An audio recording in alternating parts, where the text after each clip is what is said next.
आज हमारे बीच साइन कोलीवाड़ा के पूर्व मंडल अध्यक्ष भारतीय जनता पार्टी के नेता संतोष गुप्ता जी, जिन्हों अपने आप में अगर देखा जाए तो भारतीय जनता पार्टी में साइन कोलीवाड़ा में अपनी पहचान तो बनाई है, साथ ही जिस तरह से उनका कार्य करने का तरीका रहा है वो उस तरीके के उस सांचे में अगर वो देखा जाए तो मुंबई में कहीं ना कहीं भारतीय जनता पार्टी के कार्यकर्ताओं के बीच अपनी अलग पहचान है।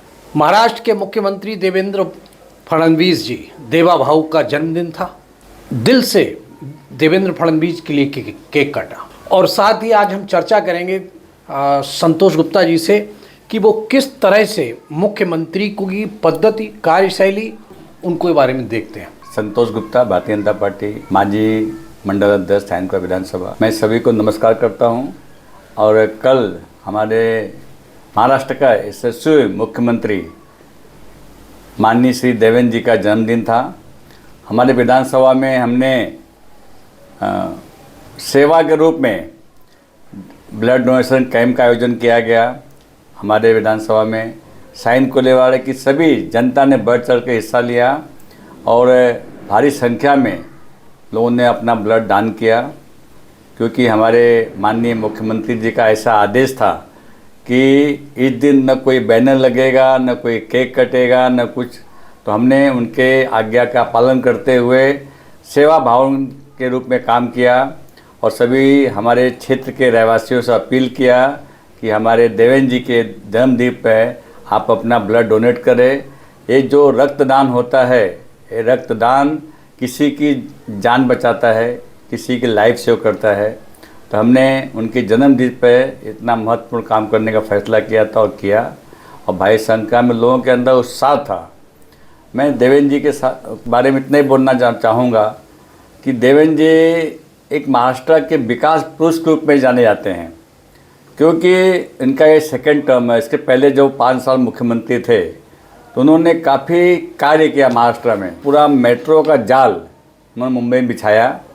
आज शायद 300-400 किलोमीटर की जो मेट्रो का काम चालू है वो इतने स्पीड में चालू है कि आने वाले दिनों में जो एक्टिविटी होगी मेट्रो की, जनता को जो उसका फ़ायदा मिलने वाला है, तो उनको याद किया जाएगा कि उनका इतना बड़ा काम है यहाँ पे।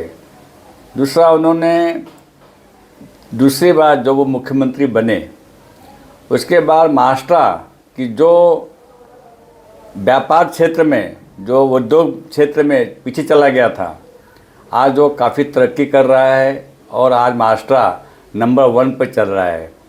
तो आर्थिक दृष्टि से देखा जाए, आर्थिक क्षेत्र में उन्होंने महाराष्ट्र काफ़ी विकास किया है। तो ऐसे हमारे विकास पुरुष देवतुल्य मुख्यमंत्री माननीय श्री देवेंद्र जी को मैं उनके जन्मदिन पर हार्दिक शुभेच्छा देना चाहूँगा। और मैं ऐसी विनती करूँगा कि प्रभु उनको इतनी शक्ति दें कि वो महाराष्ट्र के लिए अच्छा काम जिसे कर रहे हैं उसे आगे करते रहें। क्या लगता है आने वाले समय में देवेंद्र फडणवीस देश की राजनीति में, महाराष्ट्र से निकल के देश की राजनीति में अपना अहम भूमिका अदा करेंगे? उनके बारे में जो सोचते हैं, उनका जो कार्य करने का शैली है, उनका जो कार्य करने की लगन है, आज जो देश के आने वाले देश के प्रधानमंत्री बन सकते हैं, ऐसे हम कल्पना करते हैं। क्योंकि उनके अंदर जो कल्पना करते हैं, जन्मदिन पे ये भगवान से प्रार्थना नहीं करेंगे प्रधानमंत्री बने, ऐसे शुभेच्छा भी देते हैं उनको। देखिए, अभी मोदी जी देश में अच्छा काम कर रहे हैं, उनके समय में अच्छा देश विकास कर रहा है, देश बहुत तरक्की कर रहा है। देखिए, आने वाले पीढ़ियों में हमारे देवेंद्र जी उसके पद पर बैठेंगे, ऐसी हम उनको शुभेच्छा देते हैं। और प्रभु से ऐसी विनती करेंगे कि उनको इतनी ताकत दे कि जैसे महाराष्ट्र में वो काम कर रहे हैं उससे ज़्यादा काम वो देश के लिए करें। देवेंद्र जी से क्या कार्यकर्ताओं ने अगर अब असली चाणक्य देवेंद्र जी हैं, अगर सीख लेने की बात आए तो अगर आप कार्यकर्ता के रूप में अगर देवेंद्र जी से सीख लेंगे तो किस तरह की सीख लेना चाहेंगे? देखिए, देवेंद्र जी के बारे में जो हमने देखा, रियल में जो चाणक्य है महाराष्ट्र के वो देवेंद्र फडणवीस जी हैं। आज की तारीख में आज के जो चाणक्य है वो देवेंद्र जी हैं। लेकिन अगर सही मायनों में देखा जाए तो उनके अंदर सहनशीलता, धैर्य और राजनीति की उथल पुथल करने की बड़ा जज्बा है। नहीं, सहनशीलता, एक तो ये बहुत मृदुभाषी हैं, बहुत कम बोलते हैं, लेकिन जब बोलते हैं तो विषय में बोलते हैं और उनका अनुभव उनका काम करने का तरीका बहुत अलग टाइप का है और वो बहुत महाराष्ट्र के लिए तो काम कर ही रहे हैं, अच्छा काम कर रहे हैं। लेकिन जब वो कल केंद्र की राजनीति में जाएंगे तो मैं उनसे उम्मीद करता हूं कि वो बहुत अच्छा काम करेंगे। गुप्ता जी, आपने कहा काम करने का तरीका, तो एक छोटा सा वाकया मेरे को याद आता है, मैं ज़रूर आपको सुनाना चाहूँगा। राम मंदिर का आंदोलन था।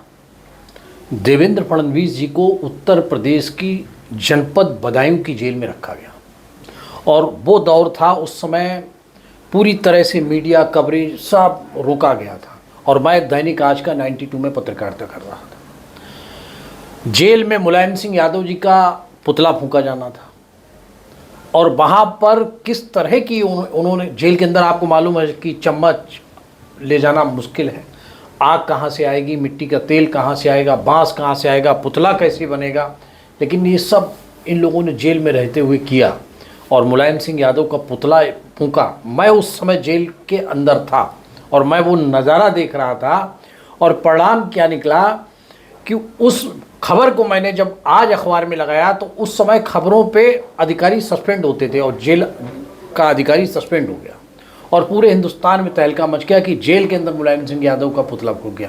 तो आप समझ लीजिए कितनी दिमाग रहा होगा कि कोई मतलब कल्पना नहीं कर सकता उनके कार्यों को किस तरह से। बहरहाल ये तो उनके हमने नज़दीक से देखा है क्योंकि उस समय हम पत्रकारिता में नए नए जुड़े थे और उस समय जिस तरीके से उनकी कार्यशैली, तब से मैं आज तक बात कर रहा हूँ।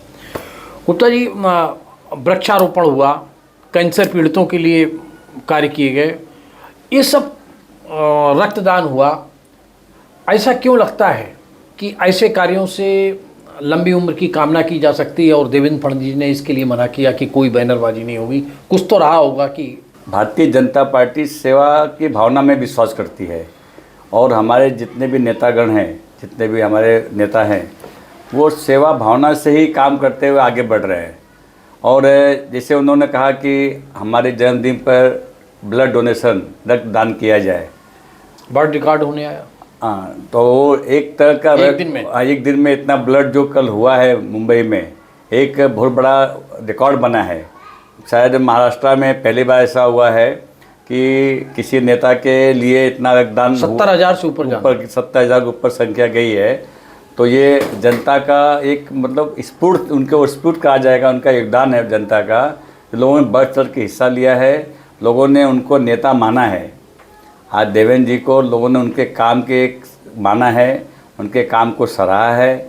और हमने साइन कोलीवाड़ा में भी हमारे आमदार जी ने भी यहाँ पे वृक्षारोपण का कार्य किया। फिर उन्होंने साइकिल वाटप का काम किया, ट्राई साइकिल जो हमारे हैंडीकैप लोग हैं और जो इस बच्चे जिनके माता पिता नहीं है या पिता है माँ नहीं है, ऐसे लोगों को उन्होंने एक धनराशि देने का भी काम किया है। तो ये सब काम जो हो रहे हैं, ये भारतीय जनता पार्टी की छत के नीचे, ये हमारे लोग जो सेवा भावना हमारे लोगों के बीच में है, भारतीय जनता पार्टी की जो एक विज़न है, ये कल्पना है, उसके अंतर्गत हम लोग काम करते हैं, हमारे नेता लोग भी कर रहे हैं। और इसका जो फ़ायदा है वो कहीं न कहीं हमारे नेताओं को उसको स्फूर्ति मिलती है जिससे वो अच्छा काम कर सकते हैं सेवा भाव के रूप में। मनसा की बात की जाए, स्फूर्ति की बात की जाए, तो ऐसा नहीं लगता कि इसके पीछे साफ मनसा ये है कि जो नेता पब्लिक से नहीं जुड़े हैं उनको कैसे जोड़ा जाए, पब्लिक का रुझान अपने नेताओं के प्रति कैसे लाया जाए। सामाजिक कार्य होगा, नेता पब्लिक के पास जाएगा, पब्लिक नेता से जुड़ेगी और एक समाज में भारतीय जनता पार्टी का एक अच्छा मैसेज देने का काम होगा। और ये थीम देवेंद्र फडणवीस जी के दिमाग में थी। उन्होंने पूरे महाराष्ट्र में एक रिकॉर्ड और एक साथ युद्ध स्तर पर ब्लड कैंप, तरह तरह के आयोजन, मरीजों को फल बांटना, बच्चों को पढ़ाई की किताबें बांटना, तरह तरह के काम किए गए, अन्नदान करना। तो ये एक सोची समझी एक प्लानिंग थी और ये मनसा बहुत अच्छी रहती है अगर सही मायनों में देखा जाए। जब ये इस तरह की मनसा जब दिल में उभर के आती है तो कहते हैं ना कि साहिल की तमन्ना जब दिल में आती है तो किनारा मुसाफिर पा ही लेता है नाविक। तो एक अजीसी मनसा, जन्मदिन के दिन हर कार्यकर्ता घर से निकला, हर कार्यकर्ता कुछ ना कुछ योगदान किया हर नेता उसमें सहयोगी रहा, तो एक भारतीय जनता पार्टी का एक अच्छा मैसेज गया।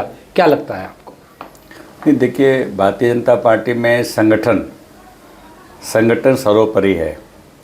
और भारतीय जनता पार्टी का जो संगठन में हम ये मान के चलते हैं, देश प्रथम, राष्ट्र प्रथम, देन पार्टी, उसके बाद हम अपने आप को मानते हैं। तो उस भावना से हम लोग काम करते हैं। हमारी जो भारतीय जनता पार्टी के नेतागण, हमारे जो संगठन के कार्यकर्ता, जो पार्टी के कार्यकर्ता, हम इस भावना में काम करते हैं कि पहले हम देश के बारे में सोचते हैं, उसके बाद हम पार्टी के बारे में सोचते हैं, फिर हम स्वतः के बारे में सोचते हैं। तो कल का जन्मदिन देश प्रथम में आया ना। पेड़ लगाते हैं, एक वृक्ष लगाते हैं, तो वो वृक्ष कितने लोगों को ऑक्सीजन देता है, छाया देता है, ऑक्सीजन देता है, फल देता है। तो कहीं ना कहीं उसका लाभ हमने दिया। तो जब समाज का विकास होगा तो देश का विकास होगा। जब हम एक काम करेंगे, कोई भी काम करेंगे, हम आज हमने ब्लड दिया तो ब्लड किसी न किसी को काम आएगा, किसी न किसी की जान बचेगी। देखिए, ब्लड की कीमत उसको मालूम है जिसको डॉक्टर कहता है कि आप मुझे 4 बॉटल ला के दो। तो और आदमी भटकता है, वो आदमी भटकता है, यहाँ वहाँ दौड़ता है, वो भागता है, उसको मदद नहीं मिल पाती है, वो पैसा डाल के खरीदता है। लेकिन ये जो हमारे माननीय देवेंद्र जी की जो सोच थी, ऐसे लोगों की सोच की वजह से आज कितने लोगों का फ़ायदा होगा। जो ऐसे जो हमारे जीवन बचेगा, जो हमारे गरीब लोग हैं, जो हमारे उसके ज़रूरतमंद लोग हैं, ऐसे लोगों को उसका लाभ मिलेगा, उनको समय पर रक्त मिलेगा, उनका जीवन बचेगा। तो मैं उनको फिर एक बार हार्दिक शुभेच्छा देता हूँ। और मैं प्रभु से ऐसी विनती करता हूँ कि वो दिन दूनी और रात चौगुनी तरक्की करें, इसी तरह आगे बढ़ते रहें और महाराष्ट्र का विकास करते रहें, और आने वाले दिनों में वो देश का भी विकास करें। रियल में जो चाणक्य है महाराष्ट्र के, वो देवेंद्र फडणवीस जी हैं।